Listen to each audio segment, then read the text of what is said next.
Bueno, me gusta siempre arrancar agradeciendo, así que gracias Germán por la invitación, a todos ustedes por venir, a la universidad por recibirnos.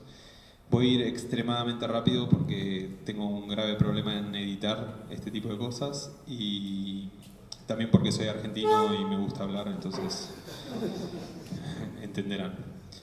Bueno, como bien dijo, tengo en este momento dos proyectos en paralelo. Uno es un estudio de arquitectura y diseño y el otro es una galería, que voy a contar un poco al final. A mí me interesa particularmente empezar hablando de una aproximación al tipo a los proyectos que tenemos en el estudio, que es un método que a mí me gusta titularlo como el método científico inspirado en el modelo cartesiano que Descartes desarrolla tanto en filosofía como en física, en el cual se trabaja alrededor de una metodología de proyecto, ¿no? Como no intentar sacar de cuajo un poco el manierismo y llegar a la resolución del proyecto a partir de un método y un sistema. Por lo general, ese método y sistema está muy inspirado en un primer momento de observación y recolección de datos. La observación es, creo que, un eje central a nuestro trabajo y es un eje central al cotidiano de la producción creativa o artística. En eso incluyo a la arquitectura también.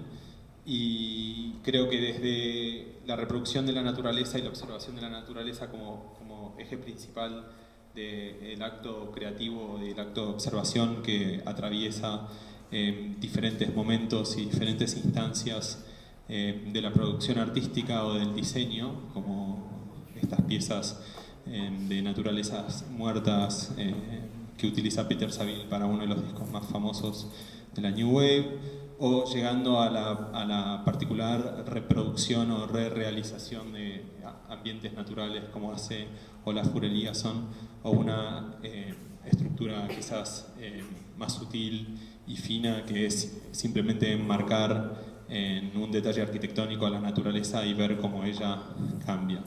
En cierto punto me interesa como esta lógica del límite y de sesgar como la mirada y cómo estructurar la mirada a partir de una relación no tanto abstracta, sino más sentimental.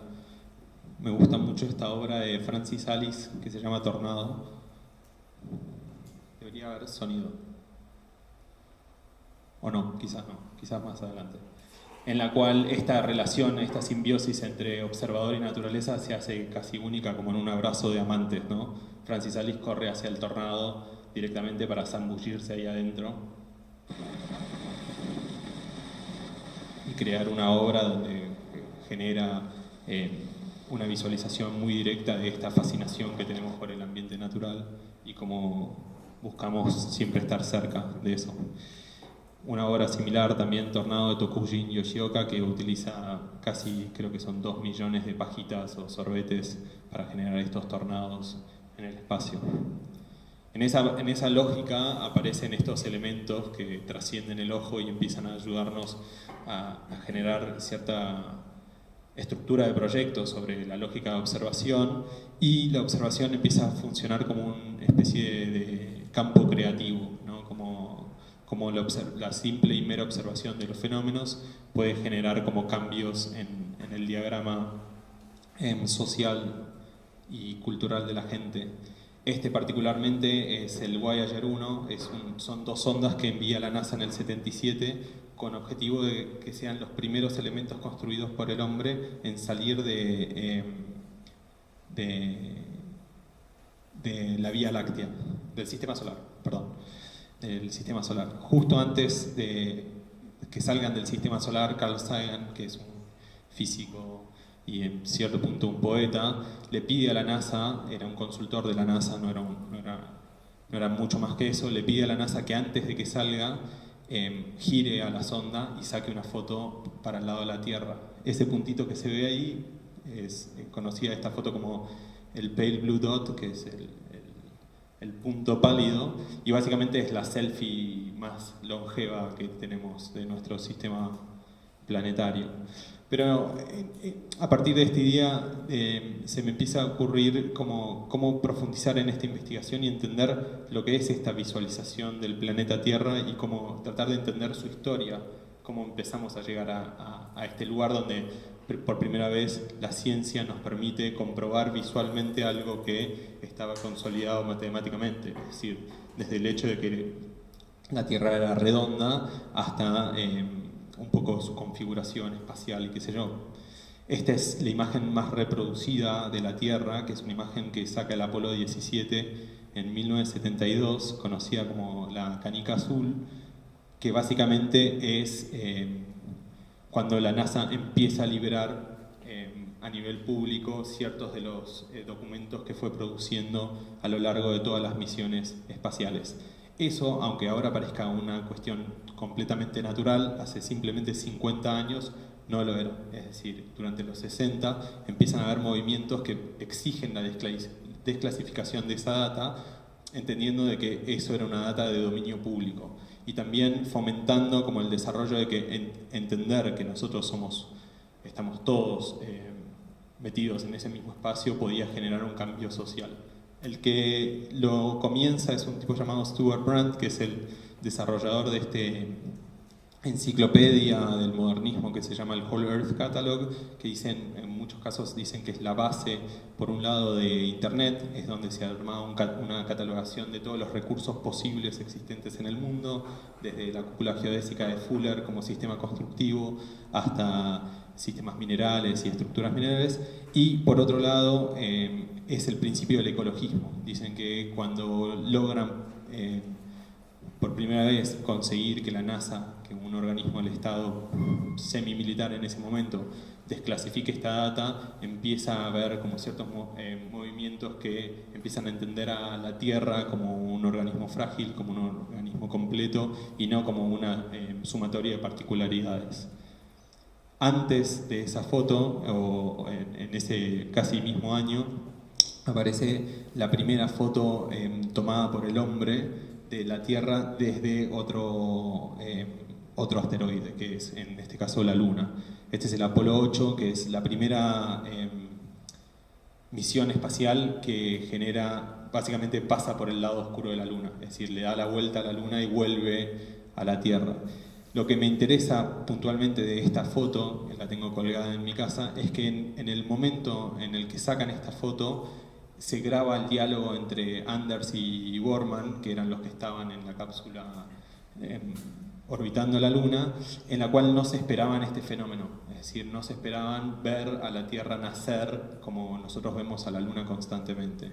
Esto se produce porque desde ese punto de vista en particular y no desde otro, la Luna le genera una sombra a la Tierra y entonces se ve lo mismo que nos pasa a nosotros cuando miramos la Luna. Sin embargo, esa no fue la primera foto de ese fenómeno, sino que la primera foto es de 2 años antes del Lunar Orbiter, que es la sonda que manda la NASA, o una de las primeras sondas que empieza a mandar la NASA para estudiar el suelo lunar, para entender dónde eran los potenciales puntos de aterrizaje de su primera misión de alunizaje. Ahí llega a esta foto, que es la primera foto suborbital existente en la historia de la humanidad. Es la primera vez que se ve en una foto la curvatura de la Tierra, es decir, y lo que más me interesa es que para hacerlo utilizan un cohete que le acababan de robar a los alemanes, que es el cohete B-2, que era como la estrategia de la Wehrmacht para invadir Bélgica y el sur de Inglaterra. Es decir, cuando los americanos y los rusos ganan la guerra, se empiezan la conocida historia de que se empiezan a robar a todos los científicos alemanes, entonces se empiezan a hacer el armamento misilístico nazi, y básicamente la foto que mostré antes es puntualmente un cohete de estos con una cámara arriba, con un timer, entendiendo de que cuando el cohete llega a la cúspide saque esa foto y vuelva a caer a la Tierra.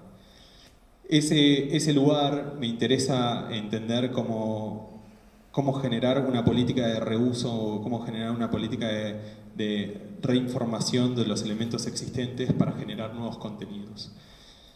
Empiezo con este momento que creo que es el momento que dictamina el principio de lo que hoy por hoy es mi práctica, que es el reuso de un elemento con el fin de construir algo, un desconocido, como reutilizar un broche de ropa de madera y una red de pescador para intentar construir un espacio. Y el único lugar disponible que yo tenía para hacer eso era la terraza de un departamento al que me acababa de mudar.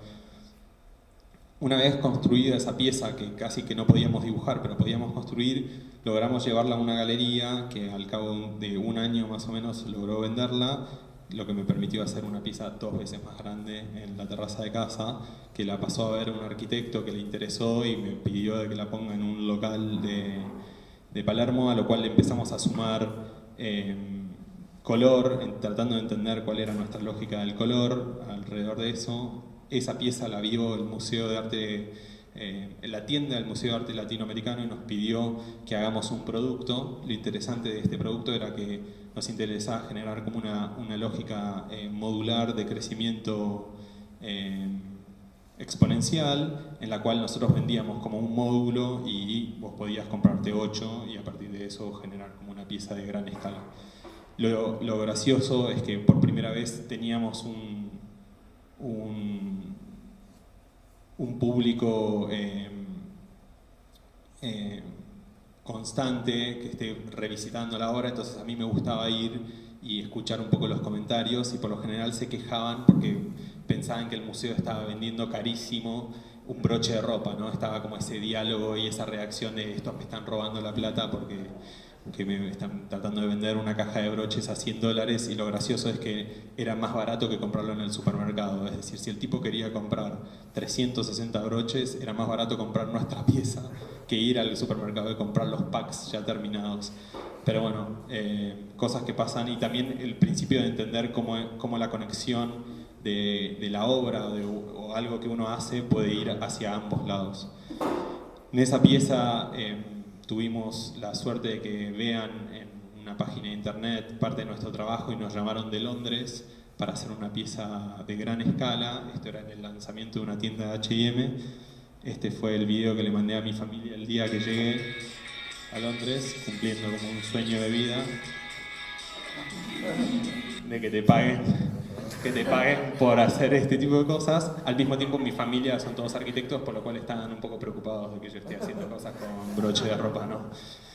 Para entender, esto es una fachada de este local en Oxford Street, y lo interesante es que esta pieza tenía el mismo ancho que una fachada en Buenos Aires, ¿no? Por lo cual nosotros en Londres estábamos haciendo una fachada de un PH típico que son 8 metros de ancho por casi 3 metros de alto. Para hacer esta pieza se requirieron más o menos 50.000 broches puestos a mano uno por uno. De ahí pasamos a París, de París pasamos a Madrid, y constantemente cada una de estas nuevas intervenciones y cada una de estas nuevas búsquedas generaba como un lugar de posibilidades. Entonces, en esa galería de París nos pedían que generemos una pieza más de producto, entonces generamos una lámpara con una rueda de bicicleta y la misma red de pesca. Se genera un efecto interesante de que como la red es romboidal y los broches van en uno de esos hilos, se empezaba a generar como un efecto helicoidal que adentro se veía muy bien.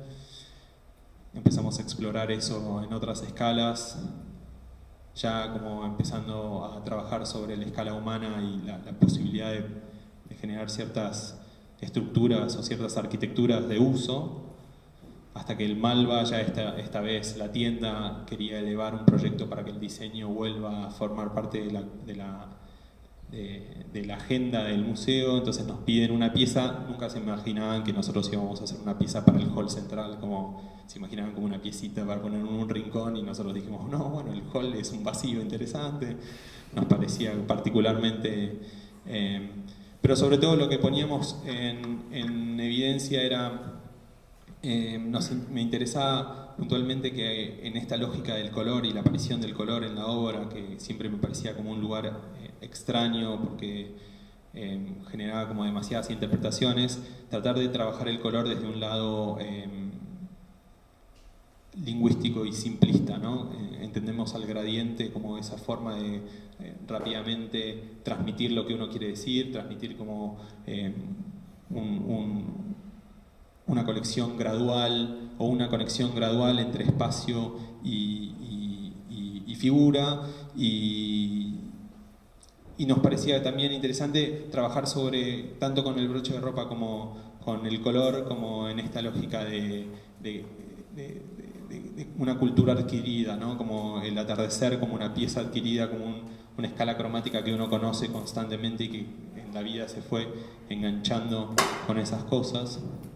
Después nos metimos en un lugar un poco más complejo. Obviamente no construimos el del Malva, porque los del Malva nos sacaron cagando.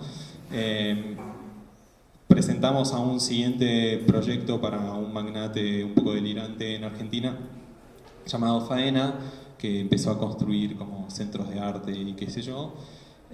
Presentamos a un concurso que tenía un premio económico como muy interesante, una pieza que llamamos Tender Tormenta, y en esta pieza reconocíamos estos vórtices como la escala de los tornados, como una pieza construida que se podía emparentar con piezas de la naturaleza como los tornados. En Argentina los tornados tienen más o menos estas escalas, no son las piezas que se ven en Estados Unidos y en Centroamérica, y sí lo que nos interesaba era como empezar a trabajar con todo a nivel color, con todo ese lenguaje que se genera en esa fascinación y ese estudio de los tornados y la popularización de esa data. Es decir, nosotros de repente pasamos semanas hablando y analizando datas en los noticieros, en el prime time de los noticieros, y en realidad es data súper compleja, como rebajada a niveles muy básicos de información, generalmente utilizando el gradiente como estructura de color y estructura de información. Finalmente, por tener los deberes hechos, cuando apareció la oportunidad, logramos construirlo, poner en práctica algunas de estas piezas y trabajar como ciertas lógicas del espacio y del imaginario que nos interesaban, como laburar, por ejemplo, romper el espacio al poner un espejo en el fondo de la pieza a 12 metros de altura, rompía un poco la escala del museo, que tenía 15 metros en total, entonces vos te veías reflejado a 30 metros, entonces la gente llegaba al museo y se tiraba y trataba de sacarse una foto, pero era como sacarse una foto casi a media cuadra de distancia, era como una cosa medio extraña. Todo eso para llegar a este punto. Haciendo un poco caso al tema del seminario, me interesaba trabajar sobre o mostrar algunos de los proyectos de una investigación que ya lleva casi 10 años y que tiene diferentes afectaciones y diferentes momentos, que es una investigación que yo llamo Barranca, que trabaja sobre esta línea particular de la ciudad de Buenos Aires, que es la Barranca al río. Buenos Aires tiene esta capacidad de darle la espalda al río, es decir, como una estructura lógica bastante extraña, pero lo que significa es que en su momento la ciudad fue fundada a la vera de la barranca. La segunda fundación de la ciudad es, si no me equivoco, por acá. Perdón, la primera es por acá, la segunda es por acá. Siempre la barranca al río de la Plata funcionando como ese punto clave y estratégico de posicionamiento. Pero cuando uno analiza la topografía de la ciudad de Buenos Aires, se da cuenta que no es que le da la espalda al río, sino que le da la espalda a los ríos. Es decir, Buenos Aires está atravesada por 5 cuencas. Uno de los principales problemas que tuvo Buenos Aires en los últimos 20 años era que la ciudad se inundaba, particularmente en esta región y en esta región, donde confluyen 3 de esas 5 cuencas, y la gente parecía no entender el por qué sucedía eso. Lo mismo que pasó ahora en México con el terremoto. El principal causante de los colapsos de todas las ciudades o de la Ciudad de México es la coincidencia entre las edificaciones y el viejo lago sobre el cual se construyó la ciudad. Entonces, Buenos Aires se dice que le da la espalda al río, pero todos estos ríos que siguen pasando por abajo están completamente desaparecidos, es decir, no existen. Entonces, un poco lo que queremos hacer con este proyecto Barranca es trabajar sobre la barranca como espacio de identidad, como de un río que se movió casi 4 kilómetros hacia adelante, todo ese terreno amarillo donde se ven los docks del nuevo puerto y todo, hay un aeropuerto y una serie de unidades de equipamiento urbano de gran escala, son de difícil acceso, hacen que el río sea de difícil acceso. Entonces, una ciudad que tiene una costa aproximadamente de 7 kilómetros hacia el Río de la Plata, su única relación general contra ese río es una vereda. Es decir, cuando uno va a Buenos Aires y va a la costanera, es una vereda de ancho de casi 2 metros, 3 metros y algunos parques que se desprenden de él.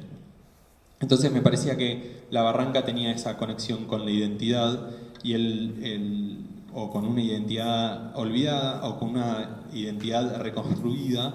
Entonces el primer proyecto que se generó en esa línea se llamó Canasto, que era una búsqueda de construir una estructura casi geodésica a partir de canastos de ropa, canastos para laundry, como de ropa, pero al mismo tiempo lo que me interesaba era, en ese momento, estos son al segundo año del estudio, este es justamente una pieza que armamos para el segundo aniversario del estudio, tratar de trabajar sobre una lógica de escala urbana, poder construir una pieza de escala urbana con las propias manos, ¿no?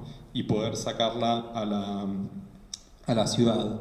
Ese era el momento en donde abandonábamos el primer estudio que tuvimos, que era un estudio prestado, y como celebración de ese momento lo que hicimos, o lo que hice, fue construir esta bola y llevarla a 5 cuadras a la barranca de Belgrano, que es una barranca emblemática de la ciudad, en donde yo jugaba de chiquitito. Y la idea era, obviamente, si tenés una bola gigante, qué mejor que encontrar una barranca gigante y empezar a tirarla hasta que ver qué cosas podían suceder. Entonces en ese momento todos los integrantes del estudio replicando un momento famoso de la película Indiana Jones.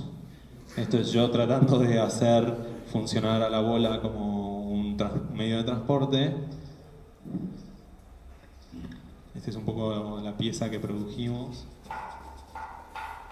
Oh, se fue.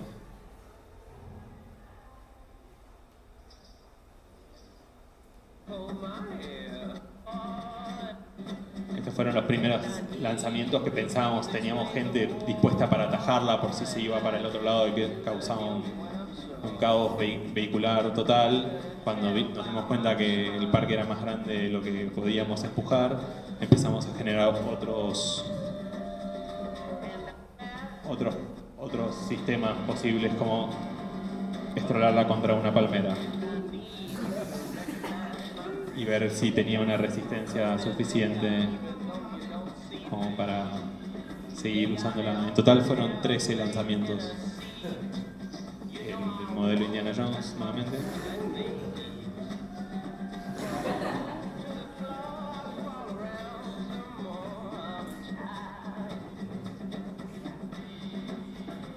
Lo importante para nosotros era generar como un dispositivo que nos permita transformar una relación existente que tenemos con la barranca, ¿no? Como empezar a entender a la barranca como un medio posible para ciertas exploraciones.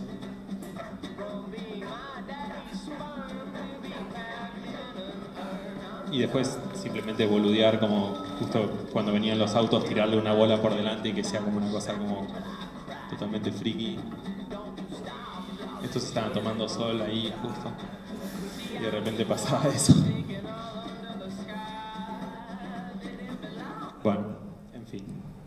Esa fue la primera intervención. Al no existir espacios, tuvimos que alquilar por un tiempo una cochera hasta que nos decidimos de eliminar la barranca. El segundo proyecto, que es un proyecto del año principios del año o fines del anterior, es un proyecto que reconoce una oportunidad después de hacer un estudio de la barranca completa de Buenos Aires.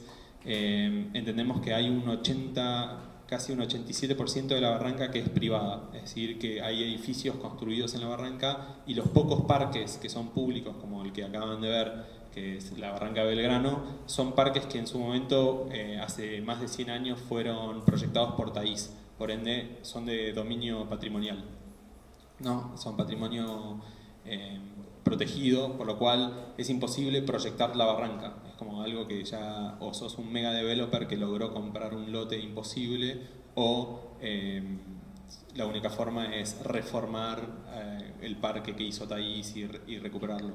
Salvo esta pieza que en una longitud de casi 10 kilómetros encontramos como posibilidad, queda justo en el barrio de donde soy oriundo, que es un lote que quedó entre lotes, en el cual hay una estación de bombeo cloacal de la empresa de aguas sanitarias. Entonces nosotros le llevamos una propuesta al municipio de generar ahí un proyecto que reinterprete la barranca de una nueva manera. La barranca son conocidas de manera barrial, es decir, este es el Parque Lezama, que es la barranca en Barracas, la barranca de Belgrano que acaban de ver, la barranca de San Isidro con casi 25 kilómetros de distancia entre la primera y la segunda. Este es un accidente topográfico que llega hasta Rosario, para que entiendan, es como donde empieza siendo la barranca del río La Plata, después se transforma en la barranca del río Paraná, pasando por Escobar y todo el interior.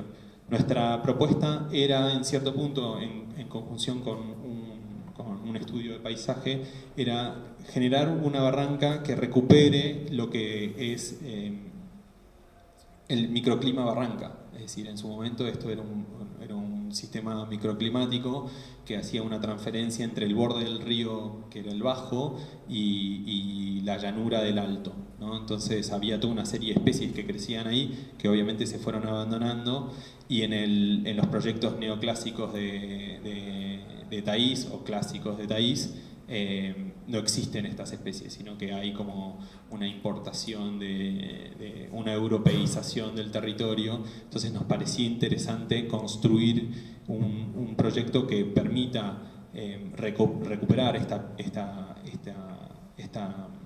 vegetación sin transformarlo, sabiendo que iba a ser imposible porque es un espacio de uso, sin transformarlo como en un lugar de mera conservación. Entonces nuestra propuesta fue aumentar, hacer pequeñas intervenciones como eliminar una de las escaleras y qué sé yo, para aumentar entre un 50 y un 60% el área verde, y como uso que proponíamos era hacer un parque para niños, porque nos parecía interesante que justamente la barranca, a partir de la experiencia de la bola, su condición de territorio podía generar ya una serie de juegos y volúmenes súper interesantes, inspirados un poco en el imaginario proyectual de Isamu Noguchi para lo que son los parques infantiles. Desarrollamos uno propio en el cual intentábamos dar a conocer que bajo esa barranca existía como toda esta pieza de infraestructura a nivel metropolitana que ayudaba a que la ciudad funcione. Entonces todos los equipamientos que generábamos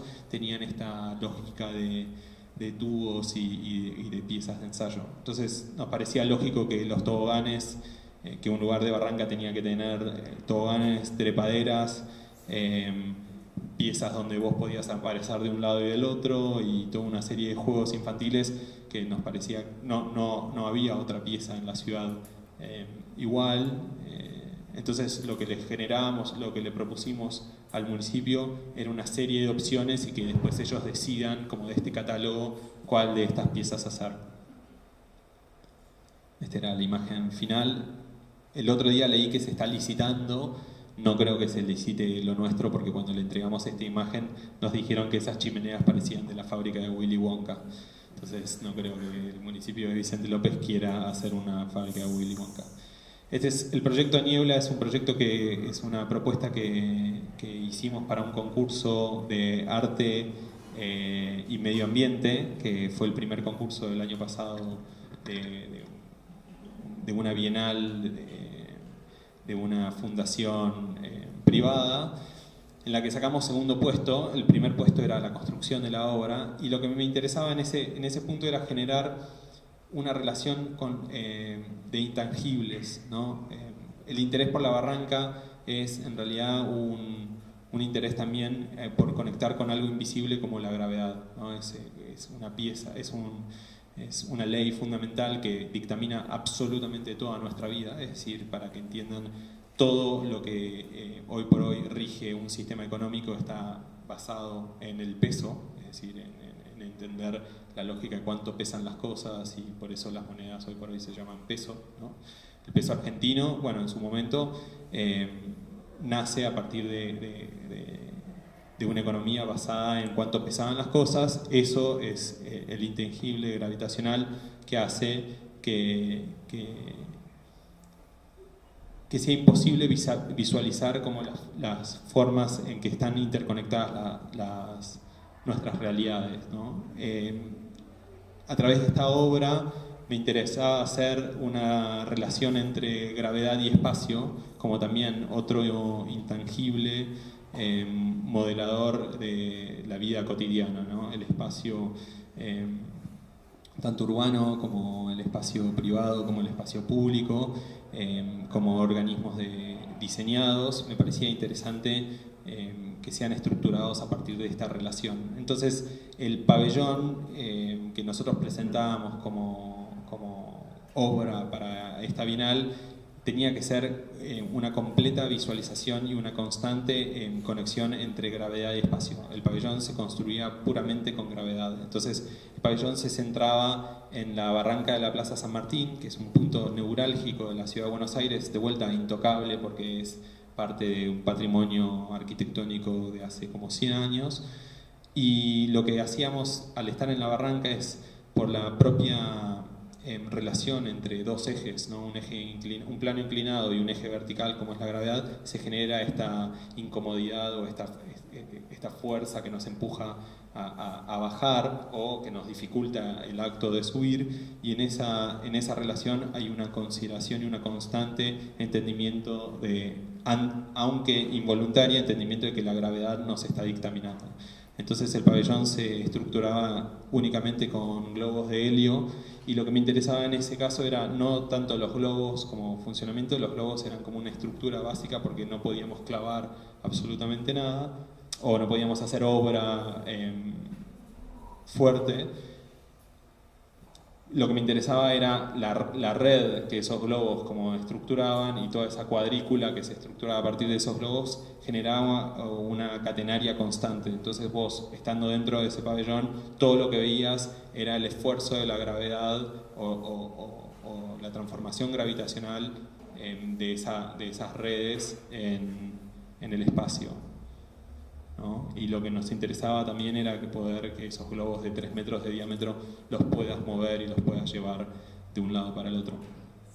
El último de los proyectos que trabaja sobre barranca, este ya es un encargo del gobierno de la ciudad, con el que estuvimos trabajando 6 meses en un plano de consultoría proyectiva, ¿no? Como proyectando algunas piezas que podían llegar a servir a una oficina en particular, que era la de transporte saludable, en la cual volvimos a implementar este dibujo que es la simple representación gráfica y gradual de la topografía de la ciudad, porque en esta oficina es la que se encargaba de todo el sistema de bicis públicas de la ciudad, y la condición constante era que Buenos Aires es una ciudad ideal para andar en bici porque es plana, ¿no? Entonces nosotros con esta imagen mostrábamos que Buenos Aires no es una ciudad plana, que es una ciudad que tiene un montón de topografías diferenciadas por kilómetros de distancia, pero que existen. Y cuando empezamos a trabajar con el sistema de bicisendas existente, entendíamos que había una serie de lugares donde esa falsa idea de planicie se rompía y empezaban a aparecer como unas barrancas. Entonces lo que nosotros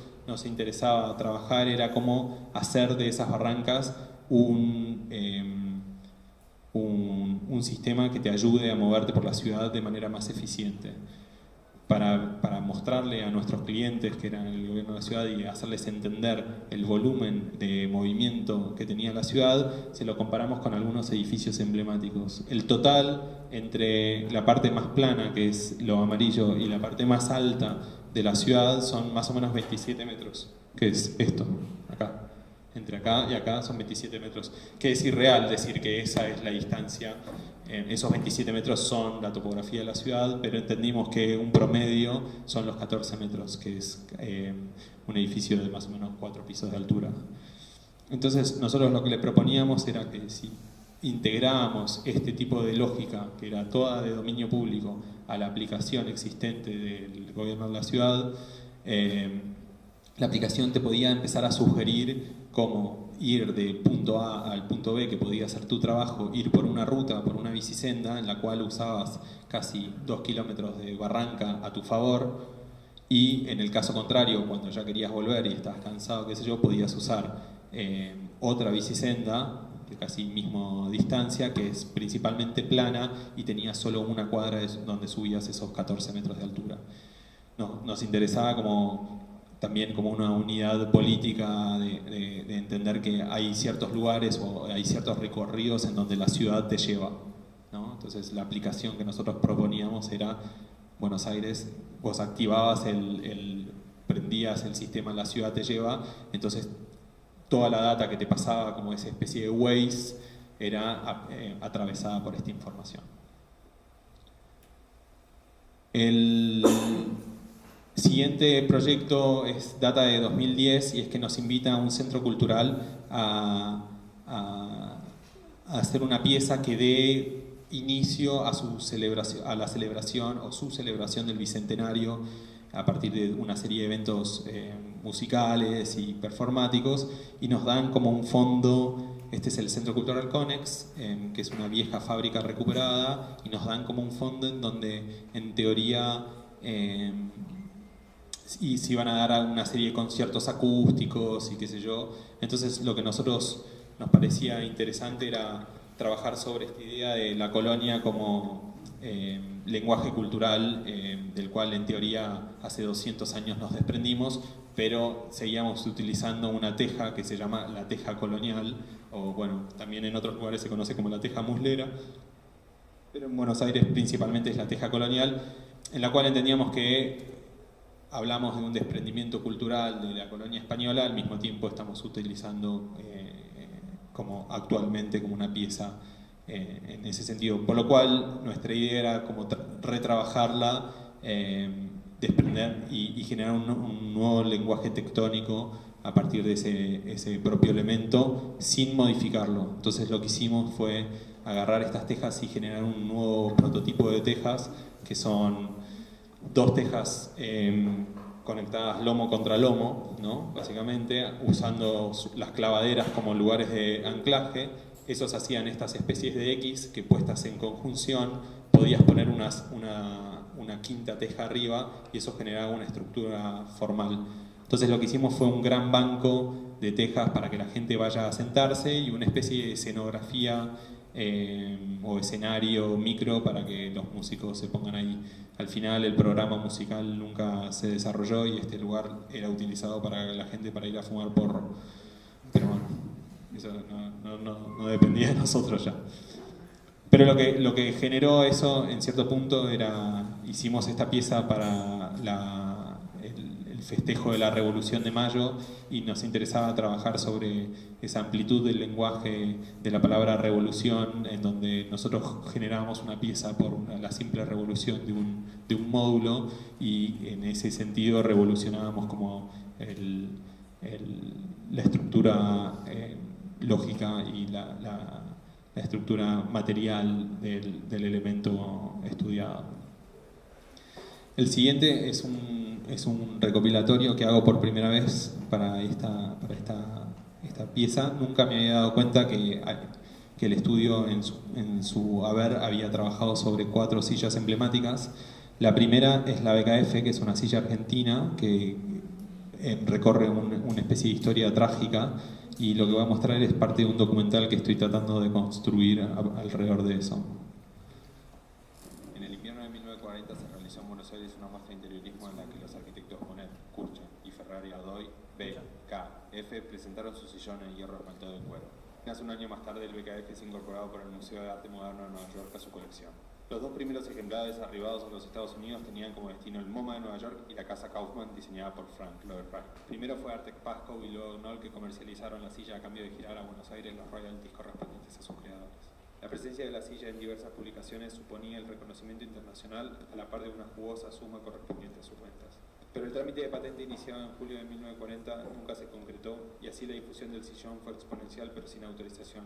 Para 1942 solo se habían pagado $11.37 en royalties. De alguna manera la recepción masiva del sillón por la industria de la copia determinó paradójicamente el trágico final de la BKF como modelo firmado. El flagelo de la copia privó del éxito a sus diseñadores, pero a la vez transformó a la BKF en una parte de la cultura popular. Entonces, lo que me parecía interesante de esta historia es que la BKF es la BKF a partir de que se la elimina a sus autores, es decir, a partir de que se la saca del mercado tradicional y se empieza a replicar a partir de la copia. Entonces, de hecho, en Estados Unidos no se la conoce como BKF, se la conoce quizás como, en el mejor de los casos, como silla Ardoy, reconociendo a uno de sus tres autores. La B es de Bonnet, el otro es Kurchan y Ferrari Ardoy, o si no, la silla africana y demás, o Butterfly. Para nosotros, cuando una silla es copiada, deja de ser silla y pasa a ser material. Es decir, esta misma industria de la copia nos permite a nosotros adquirir sillas BKFs a muy bajo costo y empezar a pensarlas como un material, como si fuese un ladrillo.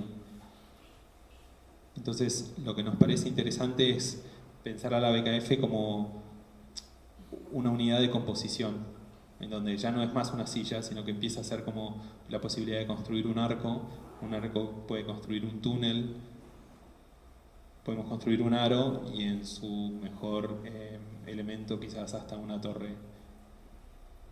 Entonces, así fue como empezamos a experimentar.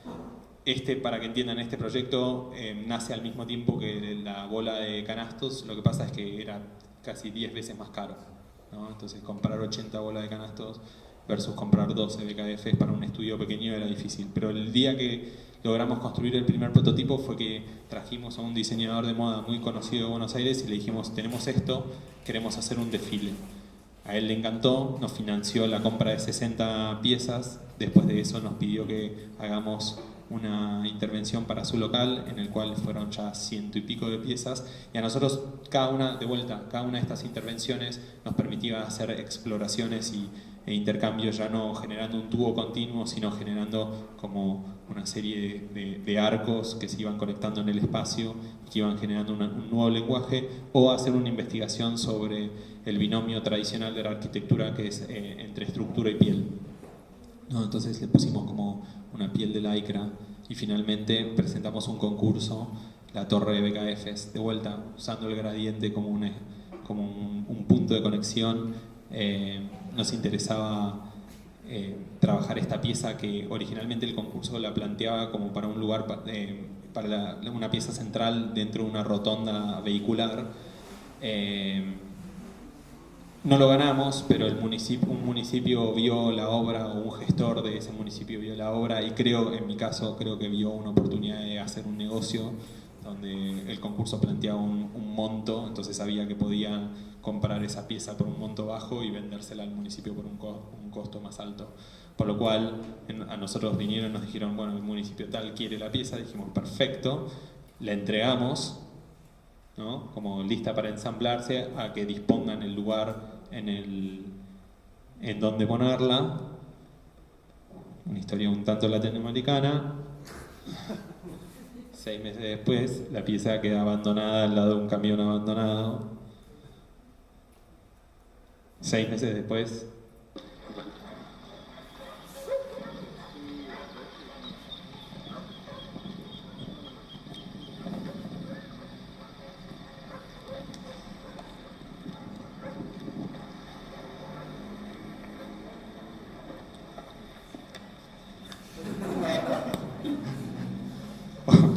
obviamente lo que estábamos haciendo en esa pieza era, queríamos ir a documentar este monumento a la desidia. Primero porque empezaba a suceder de que por el abandono de la propia pieza empezaban a aparecer cosas mágicas, como que la pieza funcionaba muy bien para que las enredaderas le empiecen a generar esta piel vegetal, que era una de las hipótesis originales del proyecto, entonces como era algo que terminó sucediendo, pero también porque el estudio se basa en una constante búsqueda de formas de generar proyectos nuevos. Y la ruina, como bien dice Bruce Mau en este libro Massive Change, trabaja como ese lugar, es decir, y sobre todo en un país como Argentina, donde hay elefantes blancos en toda la ciudad y ves estructuras a medio construir y piezas imposibles, la ruina empieza a ser como un elemento de mucha belleza, ¿no? O como integrado, como Piranesi hace en sus dibujos, o como Úrculo trabaja en su ensayo sobre la ruina, o como bien Albert Speer proponía como valor para los edificios planteados para el nazismo, en los cuales toda la escala de la arquitectura nazi tenía como un propósito para que el día de mañana que el imperio ya no exista y la ciudad haya pasado por encima y hayan pasado los siglos, uno pueda volver atrás y mirar en la grandilocuencia de sus ruinas, tal cual el imperio romano, el tamaño del imperio nazi. Por suerte, Speer no tuvo en cuenta la capacidad destructiva de los soviets y que no dejaron absolutamente nada. Pero en cierto punto hay todo un lenguaje en la destrucción que me parecía como muy interesante. Nueva York es casi la víctima por excelencia de este lenguaje de destrucción, ¿no? Desde el tsunami gigante hasta la nevada que viene después, hasta una lluvia de meteoritos, un bicho que se come la cabeza de la Torre Eiffel, un bicho de marshmallow, o este mega meteorito que revienta. Y lo que me parece puntualmente interesante en este caso es la capacidad de construir un relato y dar como los indicios claves como para generar la pieza de morbo, ¿no? Como ir en contra de la propia cultura y destruir. Eso dio origen a un taller que dimos con Federico Borini en la Universidad de Buenos Aires, que era un taller en 4 episodios. El primer episodio era Sistema, que era generar un sistema con un elemento por repetición. El segundo episodio era el colapso, era tratar de hacerlo crecer al punto tal de que colapse. Y nos dimos cuenta de que hacer colapsar las piezas no era tan fácil. Había como una negación del acto proyectual a hacerla colapsar.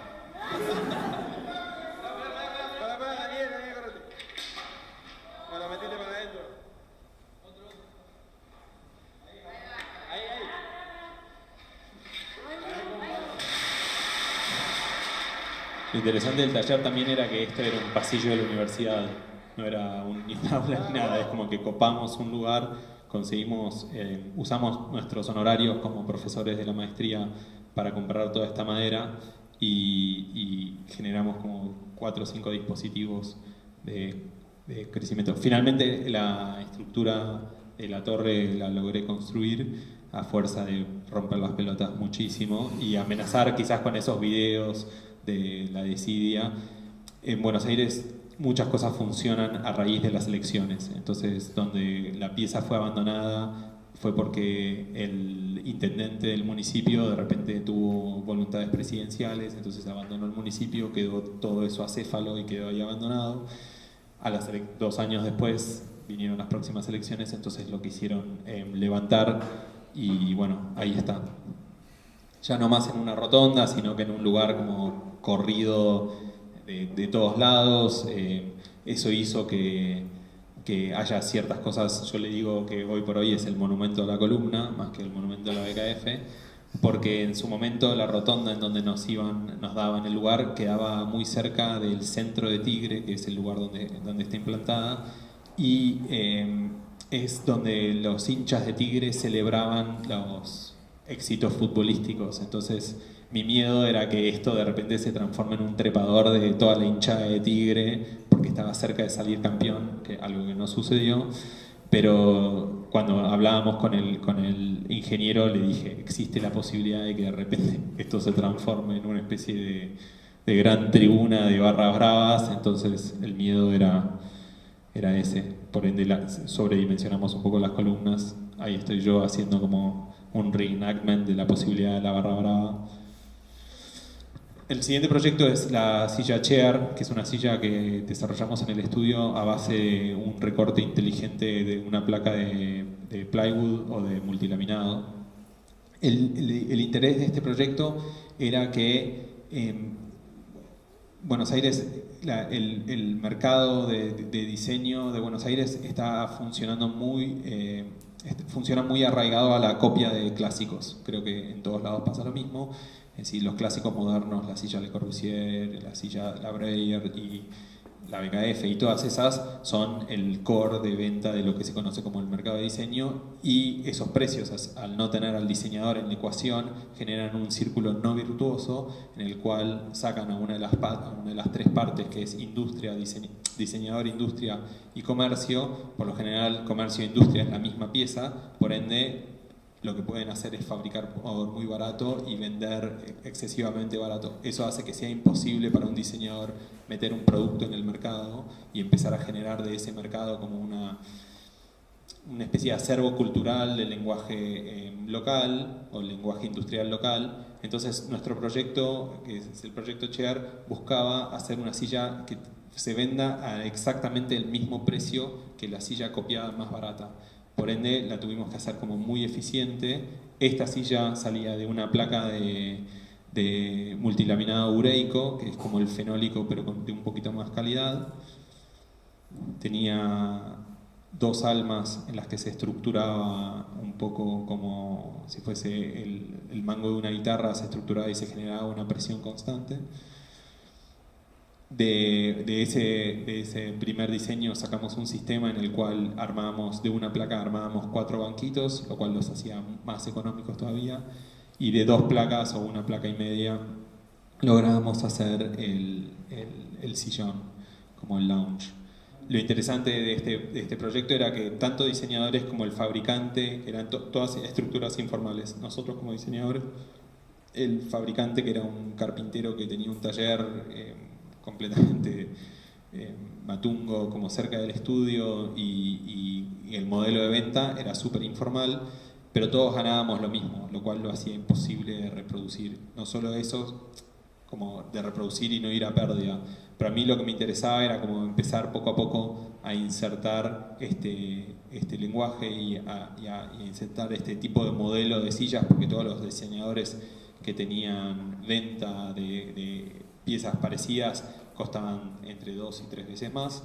Entonces queríamos meter esa pieza, hasta que en Argentina se cerró la importación y esta placa de ureico, que era la de mayor calidad, que era malísima igual, pero era de mayor calidad, venía de Brasil y de Paraguay, dejó de entrar, por ende tuvimos que transferirnos a otra placa, y aquellos que nos hacían el CNC nos decían que para hacer una silla donde antes necesitaban una placa, empezaban a necesitar una placa y media hasta casi 2, porque las placas se les rompían en el corte. Entonces tuvimos que abandonar el proyecto por eso. Pero ahí está, hay algunos todavía prototipos y piezas dando vueltas. La siguiente silla es la Tonet, que es una silla que yo conozco porque está en la casa de mis padres, y siempre me interesó como el paradigma de la Tonet, como esta estructura, el principio de la madera doblada y el lenguaje industrial puesto al servicio del lenguaje hogareño. Entonces me interesaba todo eso, pero puntualmente había algo de la silla que siempre me daba vueltas en la cabeza, que era el esterillado, que era como este lenguaje aún más antiguo que la silla incorpora y que tenía como una lógica de artesanado muy grande. Sobre todo el artesanado se hace en la reparación de la silla, porque todas las sillas existen. En algunos casos se hace el trenzado a mano, y en otros casos ya el trenzado, ahí se ve atrás las hebras de esterilla donde el tipo está usando para trenzar esta nueva silla, o el respaldo nuevo de esta silla vieja. Existía esa mano de obra, pero también existía la industria del otro lado del mundo que armaba los paneles, de los rollos de esterilla y te lo mandaban. Los tipos usaban el doble lenguaje.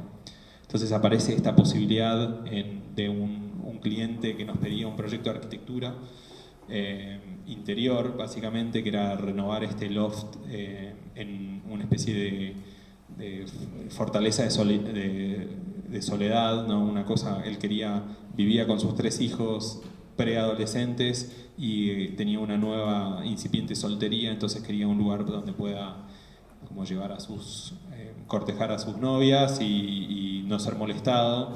Entonces se compra un departamento al lado de su departamento, por el cual entraba como en una puerta medio al estilo Batman, como una puerta semisecreta, y su única referencia que nos da era una biblioteca del Hotel Fasano, no sé por qué le gustaba, a lo cual le dijimos nosotros, entendemos que querés una biblioteca, punto, todo lo del Fasano y todo eso que pretendés que nosotros copiemos no lo vamos a hacer. Le propusimos este ensayo material, entonces generamos un nuevo módulo de esterilla con estos artesanos, haciendo un trabajo imposible de hacer en Argentina. Yo creo que en Chile hay una relación mucho más fuerte entre el artesanado o los maestros o la cultura del maestro como algo existente y que se puede mantener. En Argentina los maestros no existen, es decir, es uno que ya está a otro nivel o está subexplotado por completo. Entonces encontrar a estos tipos, llegar a convencerlos de que nos generen prototipos y que después asegurarnos de que tengan la calidad para producir un elemento era súper importante para nosotros y requirió mucho tiempo y desarrollo. Entonces lo que le propusimos es un sistema único, como una biblioteca al modelo de las viejas bibliotecas, como esos viejos espacios donde se construían los ricos con esta idea de expansión y desarrollo de su vida intelectual. Este tipo no tenía libros para esta biblioteca, pero entendíamos de que estaba en esa búsqueda de una nueva vida, como crisis de los 40, quería tener una nueva vida, entonces generamos este modelo que lo que tenía interesante es que permitía esta relación espacial entre los lugares sin perder como la interconexión y qué sé yo. Es decir, una cosa era hacer esto, otra cosa era hacer esto. La última silla con la que trabajamos es la plywood de IMSS, que de vuelta se transformó a partir de que Vitra y Herman Miller deciden volver a sacarla al mercado, rompiendo un poco con el esquema tradicional de los IMSS, que es la primera silla que ellos producen para el mercado en masa, por eso desarrollan todo el sistema de fibra de vidrio para construirla. Y hoy por hoy el mercado de la copia y el mercado de la copia china y la cantidad de blogs y trendsetters y cosas lo devinieron en una cosa muy icónica. Entonces todo el mundo tiene una de estas, pero son muy berretas, de muy mala calidad. Entonces lo que empieza a suceder es que todos mis amigos que se compran esa silla porque les sale $100 una silla o menos, $50, al cabo de 5 meses se le rompe.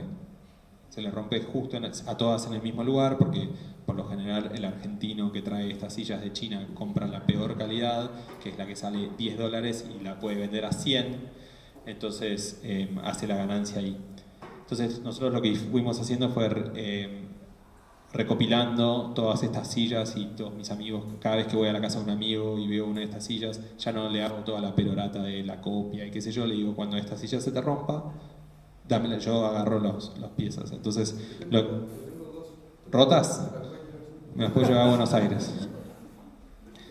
Y lo que hacemos con ellas son unas piezas, unos móviles, ¿no? Como esta reestructuración de la pata y del elemento fijo y los llevamos a pasear y armamos como unas piezas que salen por la ciudad y generamos esa misma relación que hicimos con la bola de canastos. Hay un caso, una identidad particular en la arquitectura, que es esta falsa idea de programatización de los espacios, ¿no? Como como que se ve constantemente como bueno, acá en la universidad lo que era el comedor ahora es la sala de ensayo de la orquesta y como esta posibilidad del programa, del espacio de consolidar simplemente un límite y del programa ir cambiando ese límite, que pasa hasta en los íconos más clásicos de la arquitectura, cuando por ejemplo la Ville Sawaf dejó de ser casa, pasó a ser abandono, y de abandono pasó a ser una estructura de, creo que era un depósito de armas durante la Segunda Guerra, o la Casa del Puente de Amancio Williams, que es la casa que Amancio le construye a su padre, que era un compositor muy famoso argentino, que después devino en radio, después se quemó y ahora es un lugar abandonado en el medio de Mar del Plata, con esta realidad. O el Parador Ariston, que es una obra de Marcel Breuer también en la misma ciudad, cuando la ciudad tenía en su momento como un albor de arquitectura contemporánea, y hoy por hoy supo ser una parrilla supermercado, el Perico, que le hicieron esa hermosa ampliación, y hoy por hoy es una pieza abandonada. Entonces a mí lo que me interesa mucho trabajar es en este momento de la arquitectura, cuando se terminan de colar los hormigones y cuando los espacios no están delimitados y existe ese lugar de posibilidades, y trato de desarmar los proyectos a ese lugar de posibilidades. Es decir, la silla deja de ser silla, entonces empieza a ser material, o los proyectos empiezan a ser como fuentes de investigación. Este es un proyecto largo, voy a ir extremadamente rápido, que se inspira en dos proyectos que a mí me gustaron mucho. Uno es este libro de Ricardo Daza que se llama Looking for Mies, en el cual él intenta identificar a partir de esta foto en dónde está parado Mies, en qué edificio está parado Mies. El siguiente proyecto, se los recomiendo, es un libro muy corto, uno va al baño y ya lo terminó. El siguiente proyecto es de dos artistas argentinos llamados Guillermo Faigovich y Nicolás Goldberg, que hacen una investigación que nace a partir de una pregunta.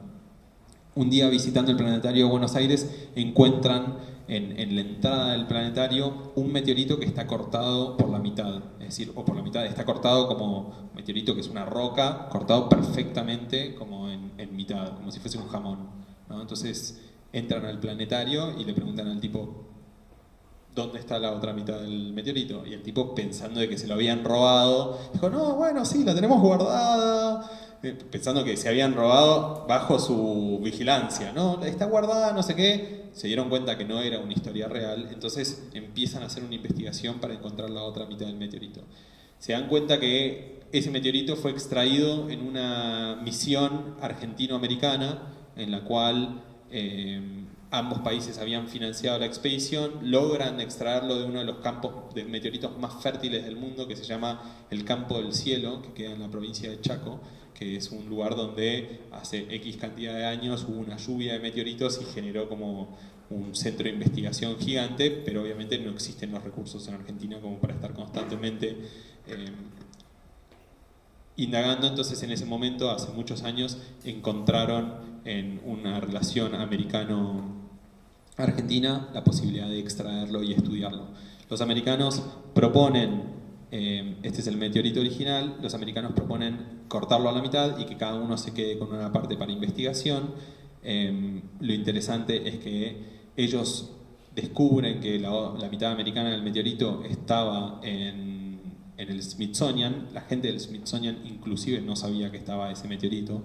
Cuentan que le mandan un mail como muy ingenuamente al director de meteorología del Smithsonian, que era como decir, como mandarle un mail a Bono y que Bono te responda tipo, justo estoy, mañana, no sabía que estaba esto, vengan. Se pegaron un vuelo, como llegan, entran al Smithsonian, dos seguridades, el tema de la puerta de 1, 2, 3, track, se abren las puertas automáticas, una sala llena de meteoritos, pero anaqueles y anaqueles y anaqueles. Van en un carrito, suben en el carrito y están frente a la otra mitad del meteorito con el director del Smithsonian y qué sé yo. El tipo increíble dice, no puedo creer cómo supieron que está acá. Bueno, investigamos. ¿Y ahora qué hacemos?, les pregunta.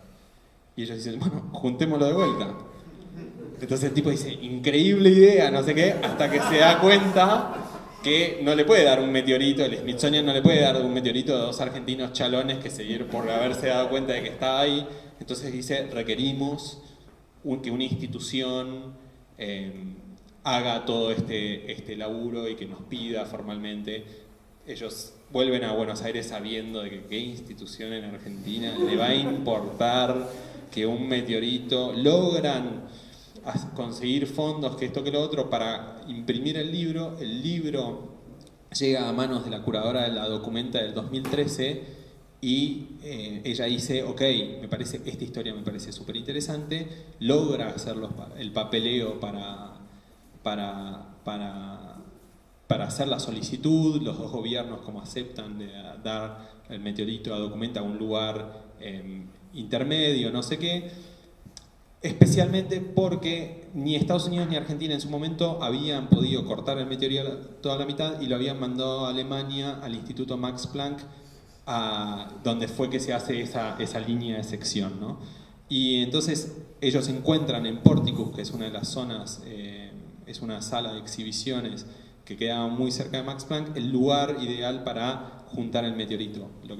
Porticus es una especie de sala única, como un viejo edificio de sala única, donde en el subsuelo están todas las oficinas. Entonces cuando dicen, ok, acá lo ponemos, ¿y qué hacemos? Todas las paredes, ponemos la investigación, o no, bueno, pongamos lo mínimo, no sé qué.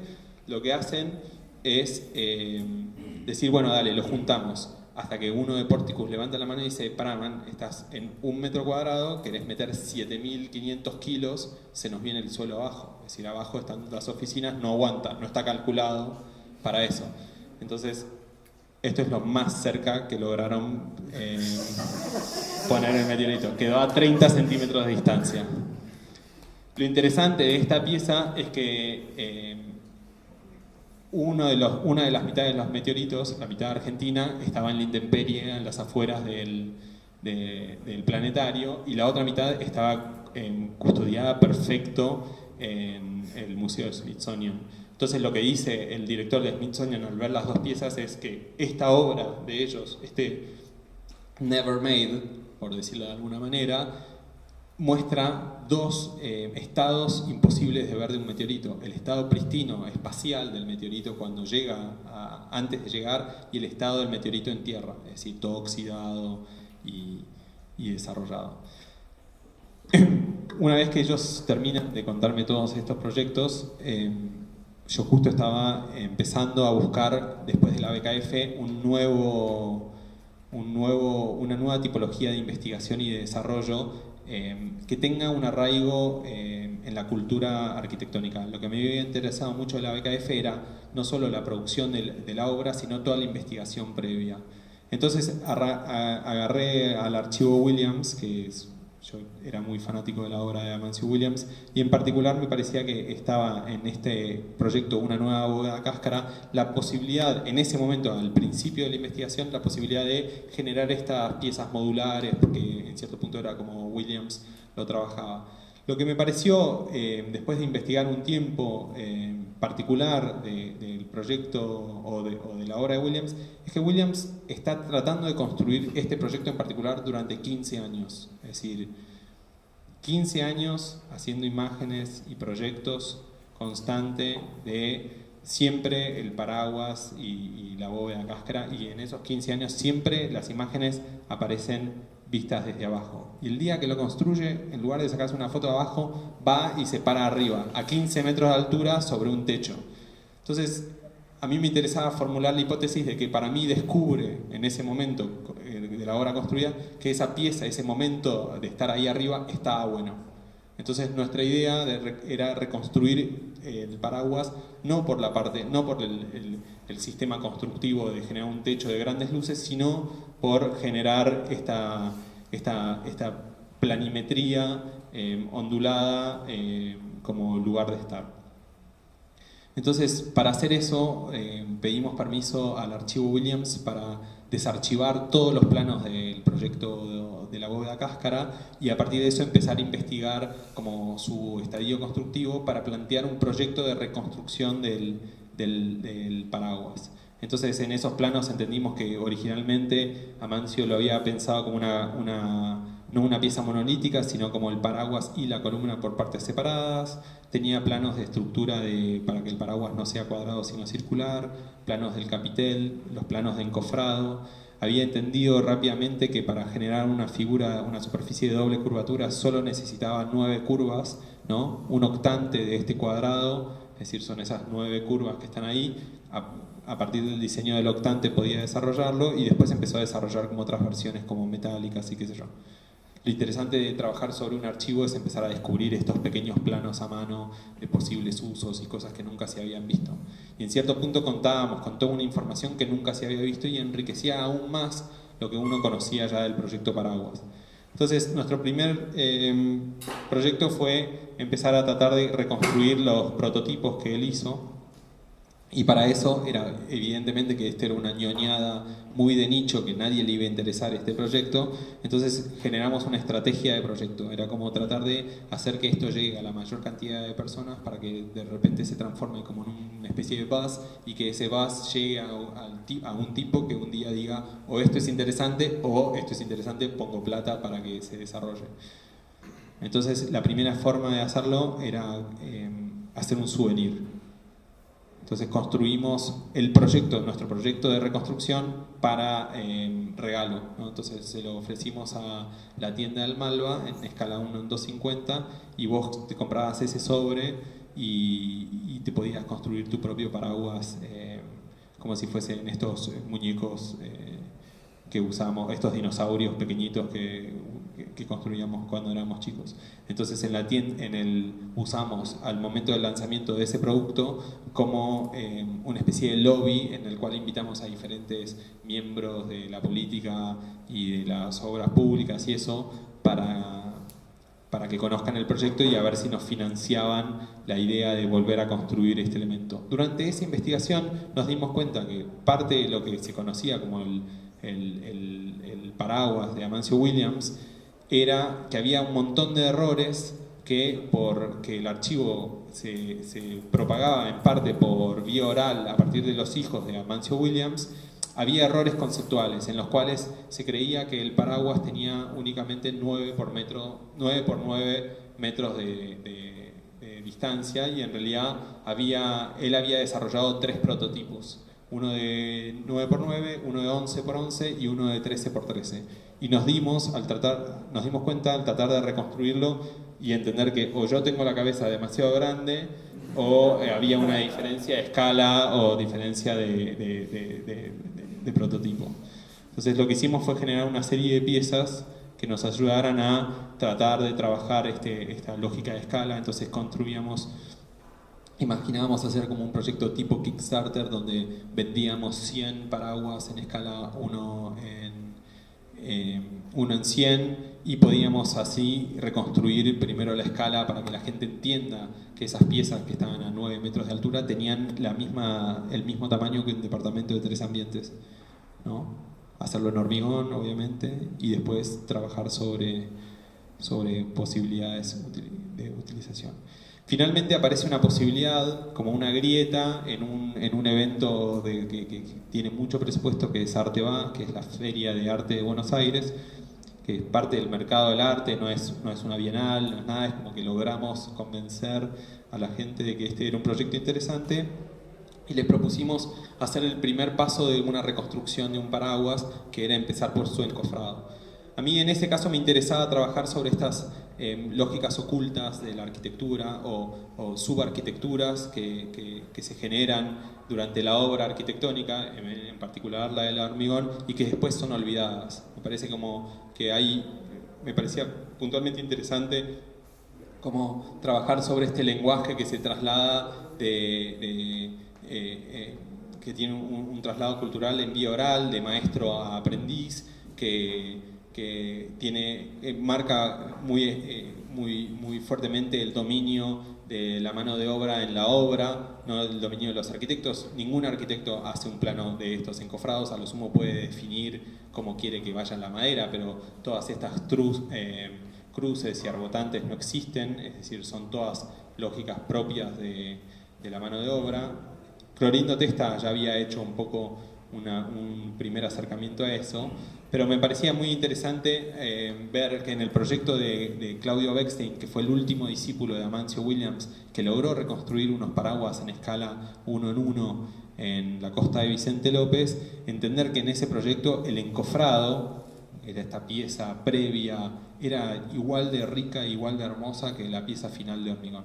Entonces lo que hicimos fue plantear un proyecto de encofrado en escala 1 en 2,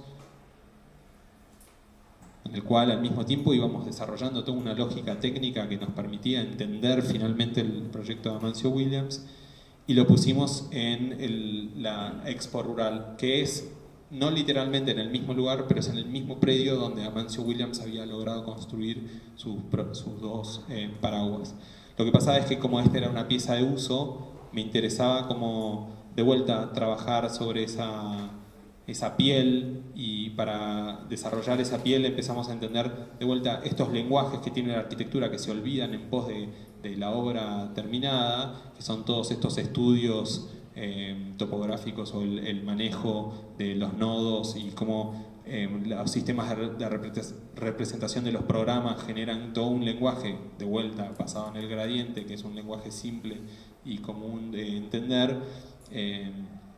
Genera como una forma muy rápida de entendimiento de lo que estás viendo. Entonces nosotros rápidamente podíamos mostrar que eso tenía una depresión, que tenía una topografía en particular. Entonces hicimos esa misma representación del paraguas. Después hicimos una transformación a una pieza real, como una materialidad posible de ser construida, y ahí es que aparecen los pompones, las alfombras.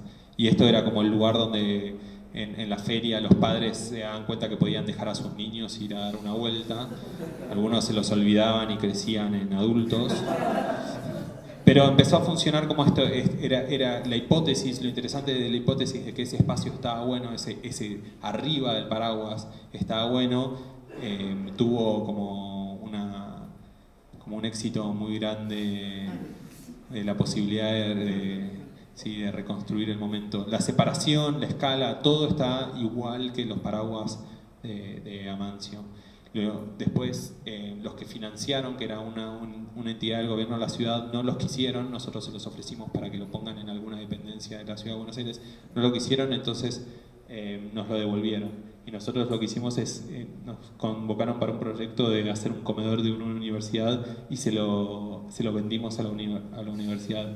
Y terminó siendo como una pieza de la cultura universitaria conocida como el siestero. Es decir, ya no es el paraguas, Amancio Williams no existe. Y empiezan a haber unos comentarios como súper interesantes. Hay uno que dice en un momento, bueno, muchos hashtags, siesterios, estarios, sisterios, no sé qué. Hay uno que dice que eso es un asco. Dice, sí, está asqueroso, no sé qué. Hay uno que dice que tiene ébola. Ese espacio tiene ébola.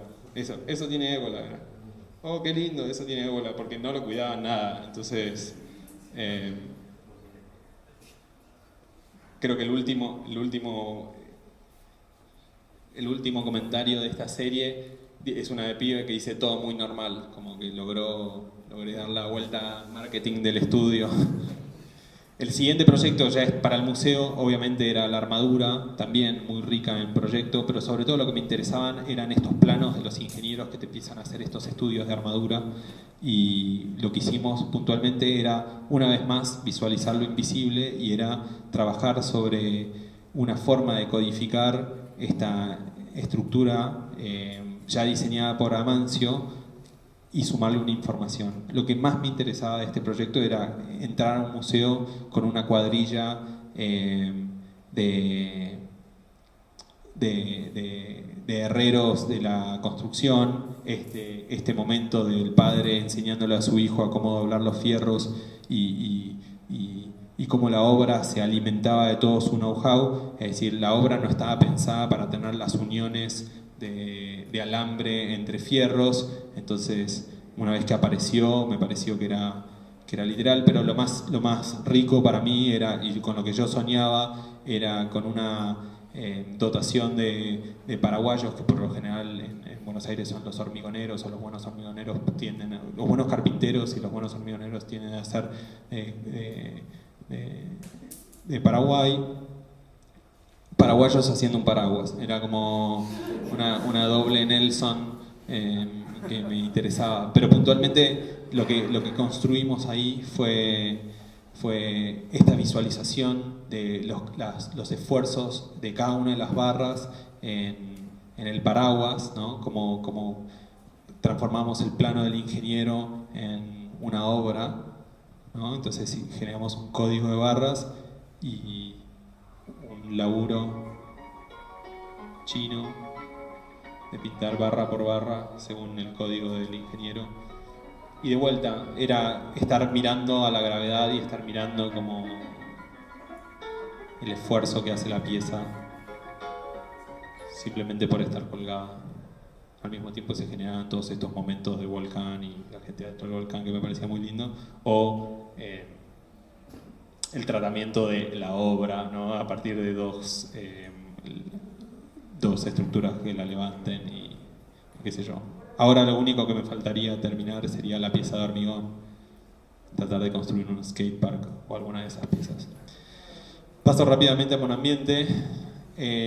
Como bien decía Germán, el monoambiente es una unidad básica, tanto una unidad básica comercial como una unidad básica de vivienda, ¿no? Es lo que los desarrolladores en Buenos Aires empezaron a propagar, porque al ser lo más pequeño es lo más adquirible, ¿no? Lo más fácil de adquirir. Accesible, ahí está.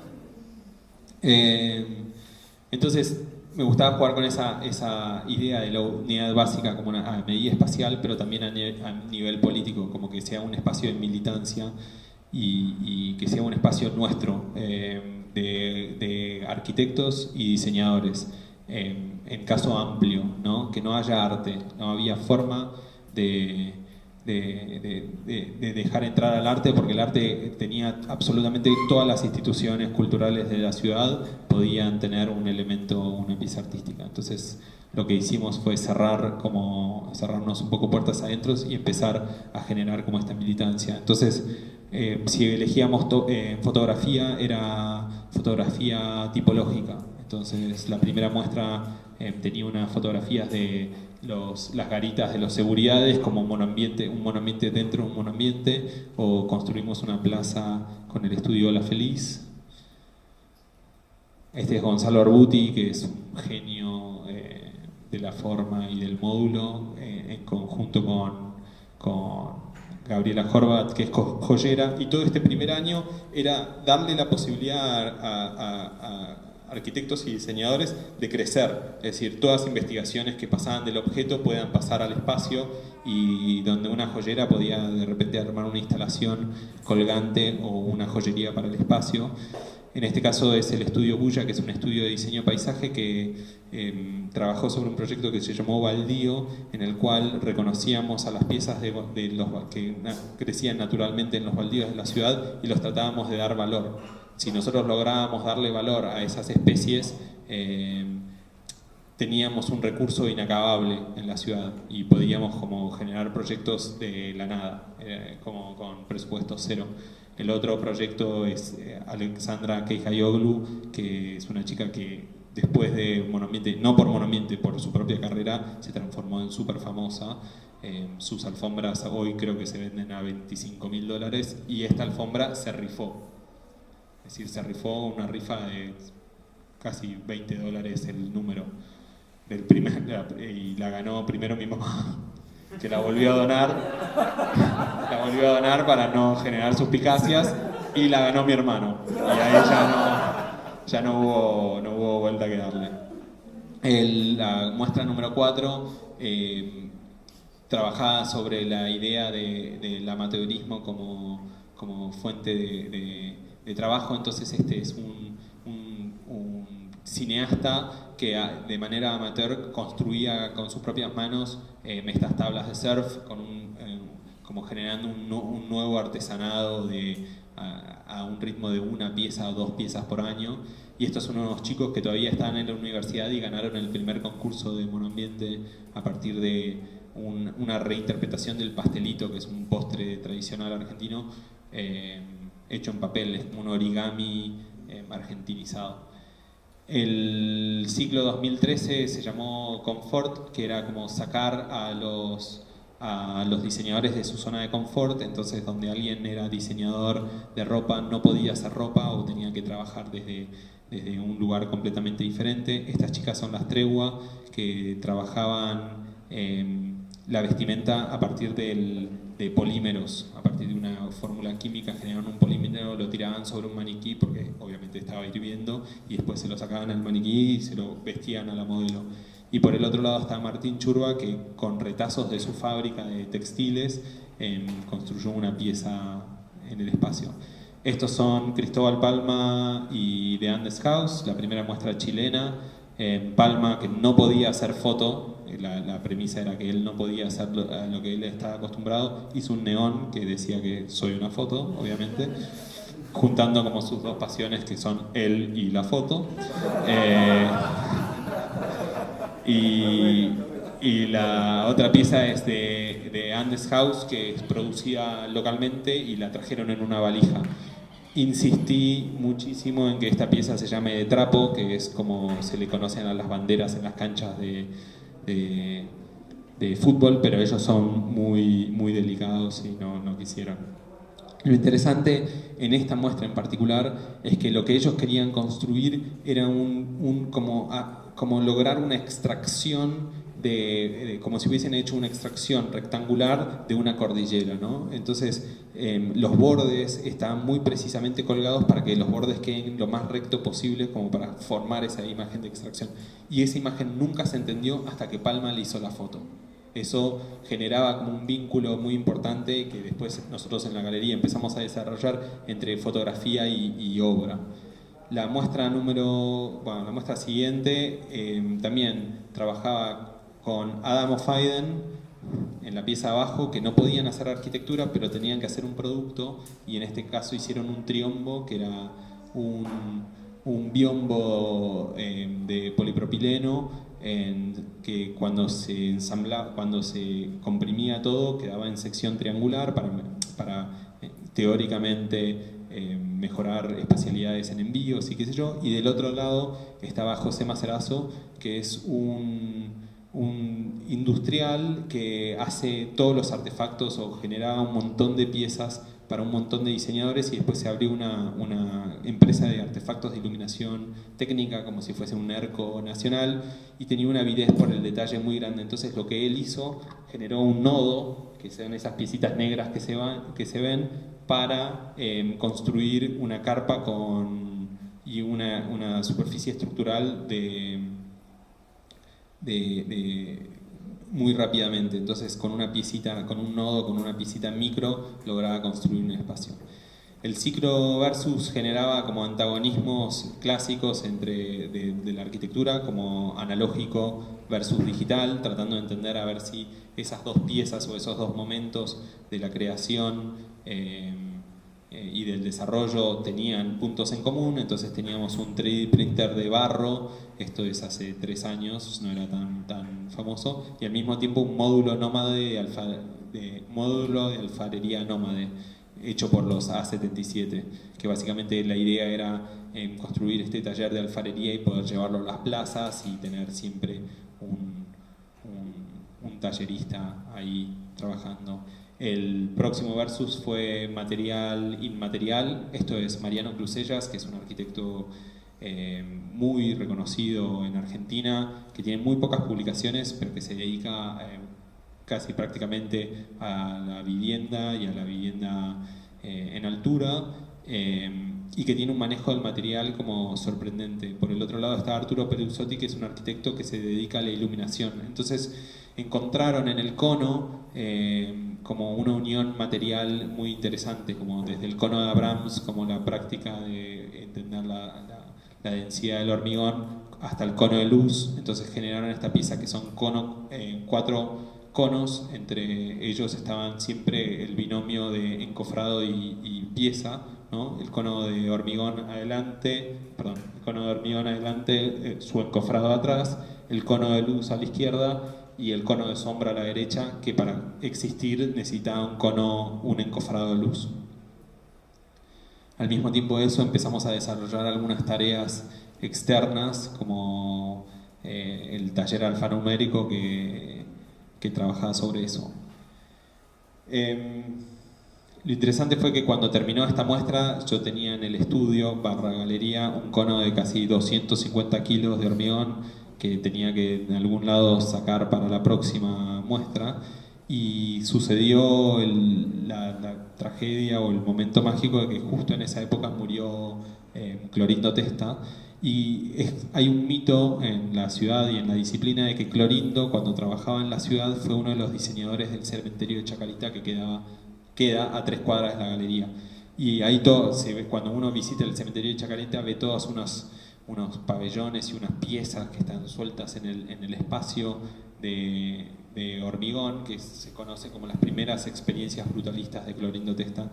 Entonces lo que fuimos fue agarrar el cono de hormigón, lo llevamos al cementerio de Chacarita y lo dejamos ahí como si fuese parte del cementerio, y es nuestro homenaje a Clorindo, que sigue ahí 3 años después. Esta es local versus global. Del lado derecho es el estudio uruguayo Fábrica de Paisaje, que hicieron un estudio sobre la importancia de la arena uruguaya en la creación del movimiento moderno argentino. En el principio del hormigón, cuando se necesitaba mayor pureza en los materiales constituyentes, la arena para hacer el hormigón de todos los edificios modernos de Argentina se traía de Colonia por una condición geográfica. El río, toda la basura que viene trayendo, o toda la tierra que viene desde el Amazonas, por el Paraná, el Uruguay, qué sé yo, desemboca en el Tigre generando este delta, y al mismo tiempo limpia las playas uruguayas, que son de una arena muy pura. Por el otro lado estaban lo del colectivo internacional Super Sudaca, que hacían una investigación sobre las villas y los asentamientos y la movilidad de la gente en la ciudad. Este es la veda del río en su profundidad navegable, y esta es la pieza de Super Sudaca que se llamaba La Villa es Bella, tratando de empezar a doblegar esta lógica de que las villas son algo que se tienen que destruir y cambiar por completo, y tratando de empezar a entender que la villa es un lugar de generación. El 2015 fue un ciclo de curadores donde invitamos a Patricio Pozo de Chile a curar a 2 chilenos, y este ciclo para mí era importante porque yo empezaba a sentir de que había cierta endogamia en los llamados y en las convocatorias. Entonces llamar a curadores implicaba como una expansión en la galería. Estos son Sergio Recabarren en los visuales y... bueno, se me olvidó. En esta división espacial a partir de un hilo de luz. Estos son Tomás Powell, que es el editor de la revista Barzón, era el editor de la revista Barzón, que convocó a los argentinos RCR, que son unos argentinos que residen en Miami hace casi 20 años y son como 2 freaks muy hermosos, que lo que hicieron fue como una especie de after party, como un espacio como trabajado como si vos tuvieses un kit de fiesta. Entonces caías con este kit diseñado por ellos, lo armabas y tenías como el espacio de fiesta armado. Lo interesante es que esta misma intervención, años después, el Museo de Arte Moderno de la Ciudad de Buenos Aires lo reconstruyó para terminar. Lo reconstruyó para un evento de ellos. El siguiente pieza, y lo interesante de ver es que estos son muestras contiguas, no estoy saltando en el tiempo, entonces hay como una variación del espacio como gigante, del espacio rojo ese imposible de tener un estudio ahí adentro, a esta pureza. Esto es Paula García Macedo, que trae a los estudios Mayo de Barcelona y Taller de Casquería de Madrid, trabajando sobre 2 intervenciones que tenían una leve variación sobre un esquema de órdenes específicos, como romper una línea dentro de un esquema de instrucciones. Entonces, en el caso de la pieza de taller de casquería, que es el suelo, era la colocación de cerámicos en poliuretano expandido. Entonces, en lugar de donde la tradición hace que el cerámico tenga una buña mínima y que la buña sea muy prolija, acá la buña era 100% textura y como que armaba la real topografía del piso. Y en el caso de los Mayo mandaron unos planos para hacer una geodésica imposible de construir. Entonces tuvimos que desarrollar como una serie de planos y eso. El año pasado evolucionamos una vez más hacia un ciclo que llamamos colaboratorio, en donde invitamos a 3 instituciones o lo que conocíamos como más cercano del continente americano. Por un lado era Storefront, por el otro lado era el Canadian Center for Architecture y por último Liga de México. Storefront nos propuso hacer cartas al jefe de gobierno, que es una acepción muy interesante de cómo politizar la arquitectura y dar vuelta el linaje directo de cómo se genera la arquitectura en la ciudad, ¿no? La política decide cuál es el cambio a hacer y la arquitectura ejecuta. En este caso, la arquitectura tomaba el poder de sugerir y plantear posibilidades y el jefe de gobierno recibía estas cartas y a partir de ahí podía empezar a desarrollar proyectos. La pieza estaba compuesta por 3 elementos, uno son las cartas, el otro es el escritorio del jefe de gobierno, diseñado por el grupo Bondi, que le interesaba como estas capas de mancha de cómo uno asume el cargo y eso tiene todo un bagaje. Las cartas. La siguiente pieza fue una columna, es un sistema del estudio SAR curada por Liga de México. Lo interesante de esta pieza fue que se construyó en ambas galerías al mismo tiempo, marcando como la diferencia que uno piensa que es inexistente material entre ambas ciudades, ¿no? En México las mallas fueron construidas ad hoc para la pieza, nosotros tuvimos que soldar porque no hay ninguna industria que haga la pequeña escala, entonces tuvimos que comprar comercialmente piezas estándar y construirlas. La pieza esa de base está hecha en hormigón, cuando en Liga está hecha de roca volcánica, que también eran como piezas imposibles de construir, y así fue. La última pieza de ese año fue una reinterpretación con el Canadian Center for Architecture de una muestra llamada The Other Architect, que es una muestra que conglomeraba a todos los estudios a nivel global que trabajaban sobre vertientes apartadas de la disciplina clásica. No solo construían edificios, sino que construían relatos, construían mapas, construían programas de televisión. Es como que la práctica expandida. Y lo que nosotros hicimos fue ampliar el catálogo de ellos a una mirada latinoamericana, en donde, entre otros, estaban los chicos de Al Borde, que van a hablar atrás mío. Ya es este año, es el ciclo trans, que busca definir al espacio del diseño como ese lugar de diálogo de diálogo transnacional, transgeneracional, transmaterial. Me interesaba como seguir explorando esta cosa no tan permisiva, no tan estoica y tan pura del diseño, sino como ampliar los límites. Esto se llama Pieles Topográficas, diseñada por Diana Cabeza y Analía Iragonian, que era como transformar a la galería en un gran camastro, en donde de repente tuvimos a 50 personas tiradas ahí, la gente se quedaba dormida, en una cuestión medio entre orgiástica y bizarra. La última se llamó Noodles y Herencia, que tuvo a Luis Úrculo y a Marcia Krieger, ambos arquitectos que no se dedican a la arquitectura. Marcia es una chef que tiene en su core disciplinar todos los parámetros de la arquitectura, entonces generó a partir de estos noodles en fritos como una nueva forma de comer noodles o fideo frito chino. Entonces hizo como esta especie de mega noodle flotante en donde vos tenías que ir y transártelo. Y Luis hizo un proyecto muy interesante que se llama Herencia, en el cual hizo un catálogo de elementos tradicionales que en cierto punto en su relación con la arquitectura o en su relación con arquitectos en particulares generan como una nueva capa de intimidad o relatan esa nueva capa de intimidad. Entonces estos son 3 chicles que tienen que masticar 3 arquitectos de 3 generaciones diferentes para después analizar cómo es la forma que deja cada uno de esos arquitectos. Esa es una plancha de aluminio pintada con la que en algún momento tendremos, nosotros como galería tenemos que ir y frotarla contra un edificio emblemático de Mario Roberto Álvarez para tener la plancha rajada por ese edificio. El jabón usado por un arquitecto joven durante un mes.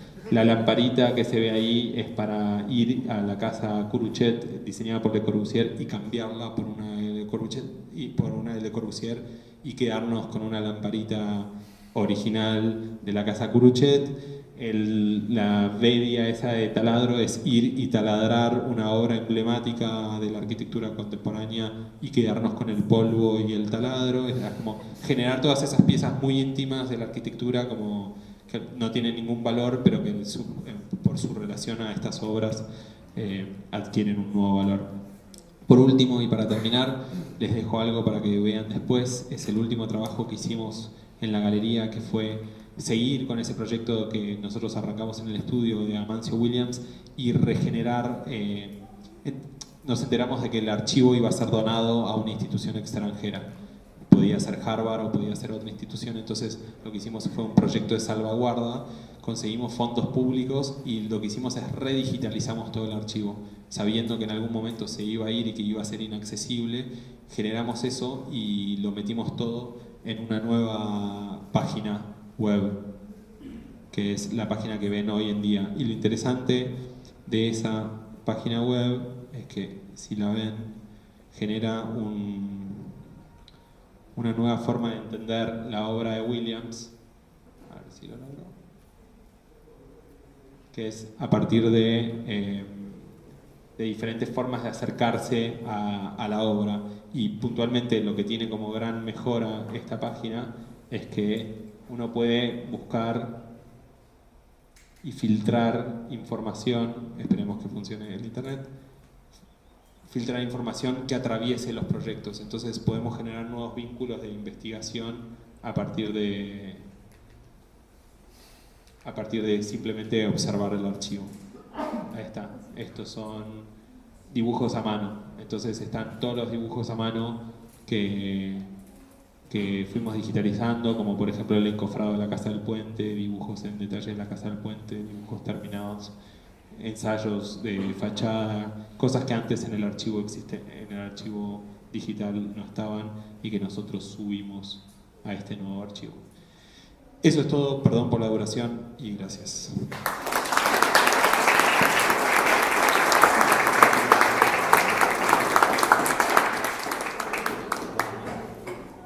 Bien, gracias. Vamos a hacer un break de 15 minutos para tomar un café y seguimos con el borde, así que no se vayan.